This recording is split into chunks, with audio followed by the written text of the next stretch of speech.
হোক, কোন সরকারি হস্তক্ষেপ না করুক, এটা যারা চায়, এবং রাষ্ট্রের যতগুলো বাহিনী আছে, রাষ্ট্রের যতগুলো সংস্থা আছে, প্রত্যেকটা সংস্থা সকল দল মতের ঊর্ধ্বে উঠে রাষ্ট্রের কল্যাণে ভূমিকা রাখুক, এটা যারা চায় তারা সকলে গণভোটে আয়ের পক্ষে রায় দিয়ে গণভোটকে কি করবে, সফল যেমনি করবে, ঠিক তেমনি ভাবে এই সফলতাকে, এই গণভোটের জয়যুক্ত করে এটা ধারাবাহিকতাকে অক্ষুণ্ণ রাখার জন্য, গণভোটের সফলতাকে রেজাল্ট হিসেবে নিয়ে আসার জন্য, গণভোটের যে সফলতা আসবে সেটাকে সামনে রেখে আগামী রাষ্ট্র পরিচালনার জন্য সেরকম একটি সরকারও লাগবে। লাগবে কিনা? সেই সরকার যদি আবার সেই ডিএম কাদের সাহেবের ইচ্ছার মতো হয়, সেই সরকার যদি যারা আবার তলে তলে এখন না করতে সেই জাতের হয়, তাহলে এই গণভোট তারা পাশও করবে না সংবিধানে, সেটা সেখানে আউট করে দেবে। এই জন্য আমরা এই 54 বছর পরে এদেশের মানুষের যে অধিকার হারার যে ইতিহাস, 54 বছর ধরে এদেশের মানুষের বঞ্চিত হওয়ার যে ইতিহাস, 54 বছর ধরে এদেশের মানুষের শোষিত হওয়ার যে ইতিহাস, 54 বছর ধরে দেশের মানুষের লাঞ্ছিত হওয়ার যে ইতিহাস, 54 বছর ধরে আমাদের মায়েদের, বোনদের, নারীদেরকে অপমান করার যে ইতিহাস, 54 বছর ধরে ইসলামকে কটাক্ষ করার, ইসলামকে দমন করার যে ইতিহাস, এই সকল ইতিহাসকে পাল্টে দিয়ে এক সুন্দর সকালের জন্য, এক সুন্দর ভোর আনয়নের জন্য, এক সুন্দর দেশ গঠনের জন্য আগামী 12 তারিখে আমরা আমাদের 11 দলীয় জোটের পক্ষে যেই আসনে, যেই দলের পক্ষ থেকে 11 দলের মার্কা দেওয়া হয়েছে, সেই মার্কায় ভোট দিয়ে, বিশেষ করে লালমোহন তজুমুদ্দিনে 11 দলীয় জোটের পক্ষ থেকে ফুলকপি মার্কাকে আমরা বিজয় করে আমাদের একদিকে গণভোটের সফলতা, অন্যদিকে এই গণভোটের যেই আইন বাস্তবায়ন হবে তার আলোকে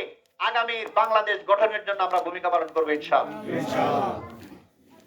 এবং এই জোটের যিনি প্রধান ডাক্তার শফিকুর রহমান, তিনি ঘোষণা দিয়েছেন, এই জোট যদি বিজয় হয়, এই জোটের যারা প্রার্থী হয়েছে তারা যদি সরকার গঠন করতে পারে, ইনশাআল্লাহ আগামীর বাংলাদেশে কোনো শোষণ থাকবে না, কোনো জুলুম থাকবে না, কোনো অত্যাচার থাকবে না, কোনো মানুষের উপরে কোনো চাঁদাবাজি কোনো থাকবে না, কোনো মানুষকে দমিয়ে রেখে সরকারের ক্ষমতায় যারা আসবে তারা অন্য দলের মানুষকে দমন করে রাখবে, তাদের বাড়িঘর দখল করবে, রাস্তাঘাট দখল করবে, বাজার টেন্ডারবাজি করবে, এই ধরনের কোন ইতিহাস বাংলাদেশে আর ঘটতে দেওয়া হবে না।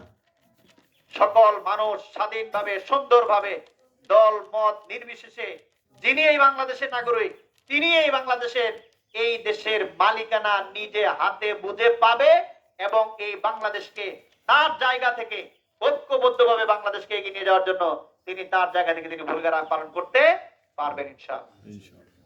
কারো উপরে কোনো দলীয় বিবেচনায় কারোর সাথে কোনো আচরণ করা হবে না। আপনি আমাকে ভোট দিয়েছেন না না দিয়েছেন, বিজয় হওয়ার পরে এটার কাউকে প্রশ্ন করা হবে না, বিজয়ের পরে কাউকে জিজ্ঞাসা করা হবে না আপনি আমার পক্ষে ছিলেন না বিপক্ষে ছিলেন। এই জোট বিজয় হইলে মনে করা হবে এই দলে, এই দেশের সকল মানুষ আমাদের ভোট দিয়েছে, এই দেশের সকল মানুষ আমাদের সমর্থন দিয়েছে, এই দেশের সকল মানুষের আমরা দায়িত্ব নিয়েছি, এই দেশের প্রত্যেকটি জনপদ এবং প্রত্যেকটি জনগণের দায়িত্ব নিয়ে সবাইকে সাথে নিয়ে আমরা বাংলাদেশকে এগিয়ে নিয়ে যাবো ইনশাআল্লাহ। সেই বাংলাদেশে ইনশাআল্লাহ কোনো মানুষকে লাঞ্ছিত হওয়ার মতো কোনো ঘটনা ঘটবে না, কেউ কাউকে অপমান করতে পারবে না, কেউ কাউকে অসম্মান করতে পারবে না, আমাদের মায়েরা, আমাদের বোনেরা কোনো জায়গায় লাঞ্ছিত হওয়ার মতো কোনো ঘটনা ঘটবে না, আমাদের মেয়েরা বিশ্ববিদ্যালয়ে যাবে, মাদ্রাসায় যাবে, স্কুলে যাবে, কলেজে যাবে, তাদের দিকে খারাপ চোখে তাকানোর মতো কোনো ইতিহাস থাকবে না ইনশাআল্লাহ। সবাই সবার জায়গায় মাথা তুলে একমাত্র আল্লাহ রাব্বুল আলামিনকে ভয় করে দুনিয়ার এই প্রান্ত থেকে ওই প্রান্ত, বাংলাদেশের টেকনাফ থেকে তেতুলিয়া, যে কোনো প্রান্তে সে ঘুরে বেড়াবে, যে কোনো প্রান্তে তিনি ঘুরে বেড়াবেন, আল্লাহর ভয় ছাড়া তার মধ্যে আর অন্য কোনো ভয় থাকবে না ইনশাআল্লাহ। সেরকম একটি নিরাপদ, সেরকম একটি সুন্দর, সেরকম একটি সাবলীল, সেরকম একটি আদর্শ বাংলাদেশ আমরা গঠন করতে চাই ইনশাআল্লাহ। সেজন্য আসুন আমরা আমাদের যত ভোটার আছেন সকল ভোটারদের কাছে আমরা যাব, সবাইকে আমরা এই দাওয়াত দিব। যদিও একটা দল এখন যারা নিজেরা গণতন্ত্রের কথা বলতে বলতে তাদের গণতন্ত্রের ফুল ধরে যাদের মুখে যায়, তারা গণতান্ত্রিক ন্যূনতম কোন আচরণ এখন তারা করছেন না, যেখানে সেখানে এখন যাকে তাকে বাধা দিচ্ছেন। আজকের এই মিটিং এও যারা এসেছিল এখান থেকে তাদেরকে বাধা দিয়ে নিয়ে যাওয়া হয়েছে, এই মিটিং এ আসার জন্য বিভিন্ন বাড়ি থেকে আসছিল তাদেরকে পথে বাধা সৃষ্টি করা হয়েছে, দোকানের পাশে পাশে বসে বসে যারা এদিকে আসতে চায় তাদেরকে সেখানে বাধা সৃষ্টি করা হয়েছে। যারা এখানে আগামী নির্বাচনে ভোট কেন্দ্রে যাদেরকে এজেন্ট দেওয়া হচ্ছে এখনই তাদেরকে ধরে ধরে তাদেরকে হুমকি দেওয়া হচ্ছে, ভোট কেন্দ্রে যাওয়ার দরকার নাই, ভোট কেন্দ্রে এজেন্ট থাকতে পারবে না, এইসব কথা আমরা শুনতে পাচ্ছি। আমরা আপনাদেরকে বলি ভাই, এইটা যদি আপনাদের গণতন্ত্র হয়, এই গণতন্ত্রের এই মন মানসিকতা নিয়ে এই বাংলাদেশে বসবাস করার মতো আর অবস্থা আপনাদের জন্য নাই। আপনাদের এই এই দেশে যদি থাকতে হয় তাহলে আপনাদের এই মন মানসিকতা পরিবর্তন করতে হবে। আর না হয় এদেশের মানুষ, এদেশের জনগণ এর আগে এরকম মন মানসিকতা যারা পোষণ করতেন, যারা এরকম মানুষের সাথে গাদ্দারি করতেন, মানুষের অধিকার যারা হরণ করেছেন, যারা মানুষকে অগণতান্ত্রিক আচরণ যাদের উপরে করেছেন, অন্যায় জুলুম অবিচার যারা করেছেন, তাদেরকে যেভাবে পালাতে হয়েছে আপনাদেরকে এরকম পালানোর পরিস্থিতির মধ্যে পড়তে হবে। আমরা আপনাদের পালাইতে বাধ্য করার দরকার হবে। এই দেশের জনগণই যা করার সেই ব্যবস্থা তারা গ্রহণ করবে ইনশাআল্লাহ। এই জন্য সাবধান হন, সাবধান হন। মানুষের গণতান্ত্রিক অধিকারে আপনি বাধা দিবেন, ভোট কেন্দ্রে আসবে এই জন্য তাকে আপনি হুমকি দিবেন, বাড়ি বাড়ি যায় বলবেন যে আপনার ভোট পেয়ে গেছে, আপনার আর ভোট কেন্দ্রে যাওয়া লাগবে না।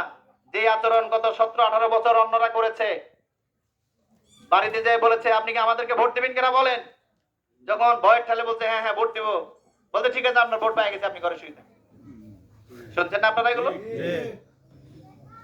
সে একই আচরণ যদি আপনি করেন, ওই আচরণ যারা করেছে তাদের সাথে মানুষ যা করেছে আপনাদের সাথে ওই আচরণ মানুষ করতে বাধ্য হবে। আসুন আমরা এই অগণতান্ত্রিক চিন্তা, অগণতান্ত্রিক আচরণ থেকে দূর করে আমরা একটি গণতান্ত্রিক দেশ গঠনের জন্য সবাইকে সাথে নিয়ে, সবাইকে যার যার যে রাষ্ট্রীয় গণতান্ত্রিক যে অধিকার আছে, সাংবিধানিক যে অধিকার আছে, তার ব্যক্তিগত মত প্রকাশের যে অধিকার আছে, তার ভোট দেওয়ার যে অধিকার আছে, যে ভোটের অধিকার প্রতিষ্ঠার জন্য আমরা এত বছর সংগ্রাম করেছিলাম, যে ভোটের অধিকার প্রতিষ্ঠার জন্য আমাদের 2000 মানুষ জীবন দিয়েছিল, সেই অধিকারকে আমরা কোনোভাবে ভুলুণ্ঠিত হতে দিতে পারি না। আসুন আমরা সকলে মিলে ঐক্যবদ্ধভাবে সকল ষড়যন্ত্রকারীদের ষড়যন্ত্রকে নস্যাৎ করে দিয়ে আমরা 12 তারিখে ভোট কেন্দ্রে যাব। ঐক্যবদ্ধভাবে প্রতি বাড়ি থেকে দল বল একত্র হয়ে আমরা ভোট কেন্দ্রে যাব। ভোট কেন্দ্রে কেউ কোনো ধরনের বিশৃঙ্খলা করার কোনো দুঃসাহস করতে পারবে না। প্রশাসনের পক্ষ থেকে, সরকারের পক্ষ থেকে সকল ব্যবস্থা করা হয়েছে। যারাই কোনো ধরনের ষড়যন্ত্র করবেন তাদেরকে কিভাবে দমন করতে হয়, নির্মূল করতে হয়, রাষ্ট্রের পক্ষ থেকে সেই ব্যবস্থা নেওয়া হয়েছে। সুতরাং আপনাদের ভয় পাওয়ার কোনো কারণ নেই। আপনারা সাহসিকতার সাথে সবাইকে সাথে নিয়ে দলবল নিয়ে যাবেন। আমাদের মায়েরা বোনেরা এখন ঐতিহাসিক দায়িত্ব পালন করছেন। সারা দেশে আমাদের মায়েরা বোনেরা যেভাবে কাজ করছেন, আবার তেমনি ভাবে আমরা খবর পাচ্ছি সারা দেশে আমাদের মা বোনদের উপর বিভিন্ন জায়গায় জুলুম করা হচ্ছে, অত্যাচার করা হচ্ছে, তাদের ওড়না নিয়ে নেকাব নিয়ে টানাটানি করা হচ্ছে। যেই দলটা ইতিমধ্যে ঘোষণা দিয়েছিল যে জামাত এবং ইসলামী দলগুলো তারা নারীদেরকে ঘর থেকে বের হতে দেয় না, আর যখন নারীরা এখন ঘর থেকে বের হচ্ছেন আপনারা তাদের বোরকা নিয়ে টানাটানি করতেছেন। একদিকে বলতেছেন ফ্যামিলি কার্ড দিবেন, আর অন্যদিকে নারীদেরকে হেনস্থা করছেন। একদিকে বলছেন কৃষি কার্ড দিবেন, হেলথ কার্ড দিবেন, আরেকদিকে নারীদের নিয়ে আপনারা জুলুম করছেন। এই দ্বিচারিতা এই বাংলাদেশে চলতে পারে না। আমাদের মায়েদের বোনদের মধ্যে আজকে আমরা যা লক্ষ্য করছি, সারা বাংলাদেশের সকল জায়গা থেকে আমরা খবর পাচ্ছি মায়েদের বোনদের মধ্যে এক ঐতিহাসিক বিপ্লব ঘটে গেছে। তারা ইসলামকে গ্রহণ করার জন্য, সুশাসনকে বরণ করার জন্য এবং একটি সুন্দর বাংলাদেশ বিনির্মাণের জন্য মায়েরা বোনেরা আজকে উন্মুখ হয়ে বসে আছেন। ইসলামের পক্ষে তারা সমর্থন দিয়ে আগামীর বাংলাদেশ, ইসলামের বাংলাদেশ এবং শোষণ মুক্ত একটি বাংলাদেশ গঠনের জন্য মায়েদের ঐতিহাসিক ভূমিকায় এই বাংলাদেশ গঠনে ঐতিহাসিক ভূমিকা পালন করবে ইনশাআল্লাহ।